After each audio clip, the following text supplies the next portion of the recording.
सारे spare part का उसको पता होता है। टेक्नोलॉजी ने हर स्पेयर पार्ट का काम क्या है वो भी बता दिया है। लेकिन उसके बावजूद भी हम एक मशीन के साथ कारोबार नहीं करते हैं, एक जिंदा इंसान के साथ करते हैं। और इसलिए सिर्फ ज्ञान इनफ नहीं होता है, हर पुर्जे के संबंध में, उसके काम के संबंध में, उसके आई हुई कठिनाइयों के संबंध में सिर्फ ज्ञान होना सफिशिएंट नहीं होता है। हमारे लिए आवश्यक होता है मानवीय संवेदनाओं का सेतु जोड़ना। आप देखना, सफल डॉक्टरों का जरा हिस्ट्री देखिए।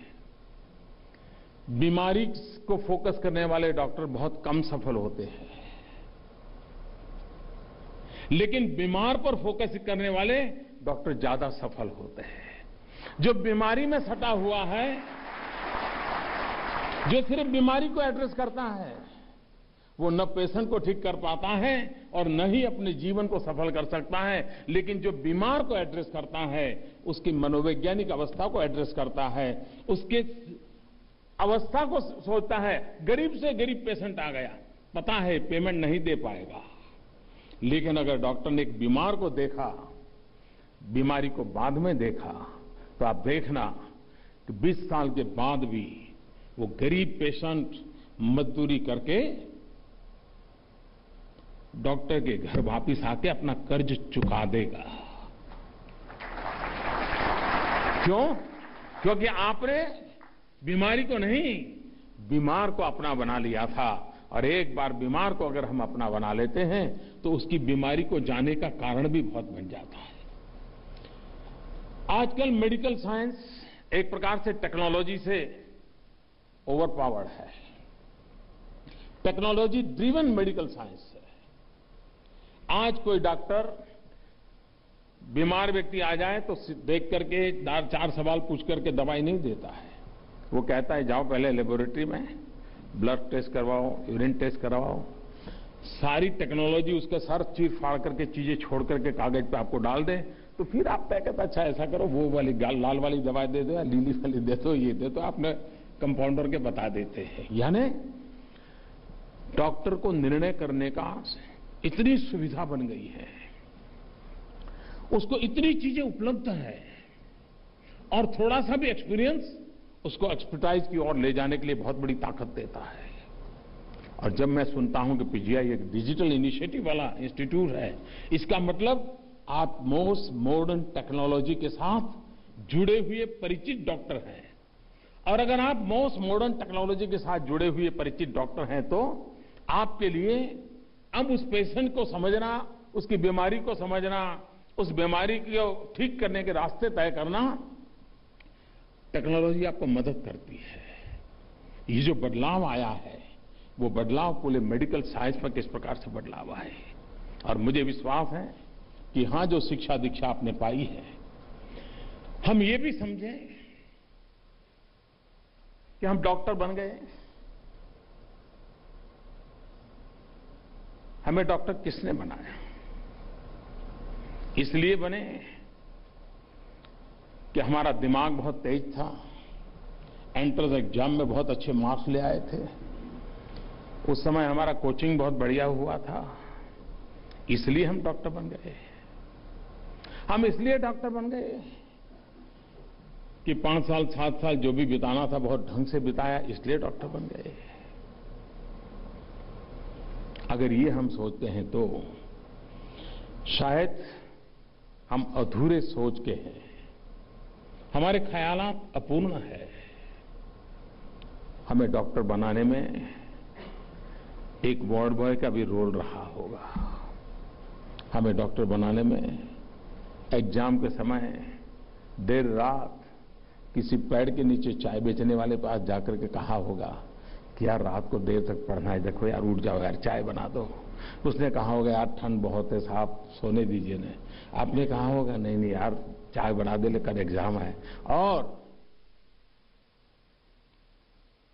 उस गरीब आदमी पेड़ के नीचे सोए हुए व्यक्ति ने उठ करके रात को चाय बनाई होगी, आपको चाय पिलाई होगी, और आपने रात को फिर 2 घंटे पढ़ाई की होगी और फिर दूसरे दिन एग्जाम दिए होंगे और कुछ मार्क पाए होंगे। क्या उस चाय वाले का कोई कंट्रीब्यूशन नहीं है? और इसलिए हम जो कुछ भी बनते हैं हमारी अपनी बदौलत नहीं बनते हैं। हर प्रकार के समाज के लोगों का कुछ न कुछ योगदान होता है। हर किसी ने हमारे जीवन को बदल लाने में कोई न कोई रोल अदा किया होता है। मतलब ये हुआ कि हम सरकार के कारण डॉक्टर नहीं बने हैं, हम समाज के कारण बने हैं और समाज का ऋण ये चुकता करना हमारा दायित्व बनता है।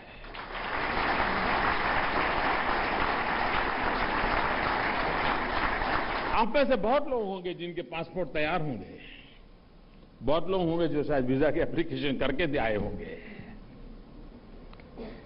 लेकिन ये देश हमारा है। आज हम जो कुछ भी हैं, किसी न किसी गरीब के हक की कोई चीज उससे लेकर के हमें दी गई होगी, तभी तो हम यहां पहुंचे हैं। और इसलिए जीवन में कोई भी निर्णय करें, महात्मा गांधी हमेशा कहा करते थे कि मेरे जीवन का निर्णय या मेरी सरकार का कोई भी निर्णय सही है या गलत है, अगर मैं उलझन में हूं तो मैं एक बार पल भर के लिए समाज के आखिरी इंसान को जरा याद कर लूं, अपने चेहरा उसका स्मरण कर लूं और तय करूं कि मैं जो कर रहा हूं उसके भलाई में है कि नहीं है, आपका निर्णय सही हो जाएगा। मैं भी आपसे आज यही आग्रह करूंगा दीक्षांत समारोह में। आप एक जीवन की बड़ी जिम्मेवारी लेने जा रहे हो, लेकिन आप एक ऐसी व्यवस्था से जुड़े हो, एक आप ऐसे क्षेत्र से जुड़े हो कि जहां आज के बाद आप सिर्फ अपने जीवन का निर्णय नहीं करते हैं, आप समाज जीवन की भी जिम्मेदारी उठाने का एक निर्णय कर रहे हो। और उसलिए आप भी जब जीवन में कभी उलझन में हो, कभी निर्णय करने के अवसर आए कि ये करूं या वो करूं, पल भर के लिए कोई न कोई गरीब ने आपकी जिंदगी बनाने में रोल प्ले किया हो, किसी ने आपकी चिंता की हो, आपके कारण कोई न कोई काम किया हो, जरा पल भर उसको याद कर लीजिए और आप सही कर रहे हैं कि गलत कर रहे हैं, अपने आप फैसला हो जाएगा। और अगर ये निर्णय की प्रक्रिया रही तो हिंदुस्तान को कभी कठिनाइयां से गुजारने का अवसर नहीं आएगा। हमारे देश में हम परंपरागत रूप से होलिस्टिक हेल्थ केयर का जमाना है। होलिस्टिक हेल्थ केयर का परंपरागत रूप से, अचानक आवाज बढ़ गई, इसको कोई ठीक कर लीजिए। हाँ, आप शायद परंपरागत रूप से आज दुनिया में एक बहुत बड़ा बदलाव आया है होलिस्टिक हेल्थ केयर का, प्रिवेंटिव हेल्थ केयर का। उसकी ओर लोग कॉन्शियस होते रहे। आप देखिए, अभी हमने अंतर्राष्ट्रीय योगा दिवस मनाया। कोई कल्पना कर सकता है कि यूनाइटेड नेशन के इतिहास में सभी 193 कंट्रीज जिसका समर्थन करें, 177 कंट्री दुनिया के को स्पॉन्सर बने और 100 दिन के भीतर भीतर यूएन के अंदर अंतर्राष्ट्रीय योगा दिवस का निर्णय हो जाए, ये पूरे यूएन के इतिहास की सबसे बड़ी घटना है। ये क्यों हुआ? ये क्यों हुआ? इसलिए हुआ कि पूरा विश्व मेडिकल साइंस से भी कुछ और मांग रहा है। दवाइयों से गुजारा करने के बजाय वो अच्छे स्वास्थ्य की चिंता करने लगा है। जन मन बदल रहा है। इलनेस को एड्रेस करने का जमाना चला गया, वेलनेस को एड्रेस करने का वक्त आ चुका है। हम इलनेस को एड्रेस करेंगे कि वेलनेस को एड्रेस करेंगे? अब हमने एक कॉम्प्रिहेंसिव सोच के साथ आगे बढ़ना पड़ेगा, जिसमें सिर्फ इलनेस नहीं, हम वेलनेस के लिए एड्रेस करें, हम वेलबीइंग के लिए करेंगे। और जब ये फर्क हम समझेंगे, तब लोगों में योगा की तरफ आकर्षण क्यों बढ़ा है उसका हमें परिचय होगा, उसका हमें अंदाज आएगा। और उस अर्थ में योगा के द्वारा विश्व preventive health care, holistic health care, wellness की तरफ जाना, उसकी ओर एक कदम चल रहा है। कभी कभी मुझे लगता है हमारे फिजियोथेरेपिस्ट, मुझे लगता है सफल फिजियोथेरेपिस्ट होने के लिए अच्छे योग टीचर होना बहुत जरूरी है।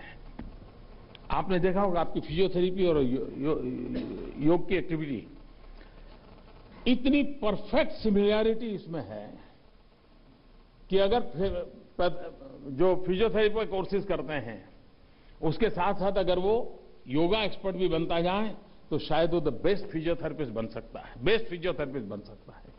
कहने का तात्पर्य यह है कि समाज जीवन में एक बहुत बड़ा बदलाव आ रहा है। वो दवाइयों से मुक्ति चाहता है, वो साइड इफेक्ट के चक्कर में पड़ना नहीं चाहता है, वो इलनेस के चक्कर से बच करके वेलनेस की दिशा में जाना चाहता है। और इसलिए हमारे पूरे हेल्थ सेक्टर ने इन बातों को ध्यान में रख करके ही अपनी आगे की नीतियां और रणनीतियां बनानी होगी। मुझे विश्वास है कि आप जैसे प्रबुद्ध नागरिकों के द्वारा ये संभव होगा। मैं आशा करता हूं कि आज इस दीक्षांत समारोह से निकलने वाले सभी महानुभाव जिन्होंने गोल्ड मेडल प्राप्त किया उनको मेरी तरफ से विशेष बधाई देता हूं। कुछ लोग हो सकता है इस सारे प्रक्रिया से रह गए होंगे। मैं उनको कहता हूं कि निराश होने का कोई कारण नहीं होता है। कभी कभी विफलता भी सफलता के लिए एक अच्छा शिक्षक बन जाती है।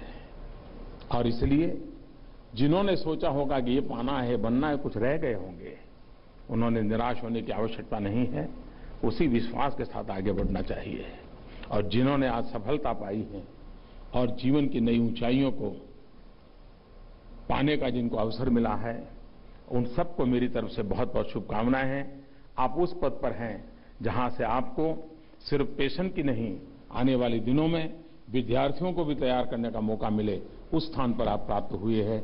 मैं चाहूंगा कि आपके द्वारा एक संवेदनशील डॉक्टर तैयार हो, आपके द्वारा ये पूरा हेल्थ सेक्टर, क्योंकि सामान्य मानवी के लिए भगवान का दृश्य रूप जो है ना, वो डॉक्टर होता है। सामान्य मानवी डॉक्टर को भगवान मानता है। उसने भगवान देखा नहीं, लेकिन किसी ने जिंदगी बचा ली तो मानता है कि यही मेरा भगवान है। आप कल्पना करिए कि आप उस क्षेत्र में हैं जहां सामान्य मानवी आपको भगवान के रूप में देखता है।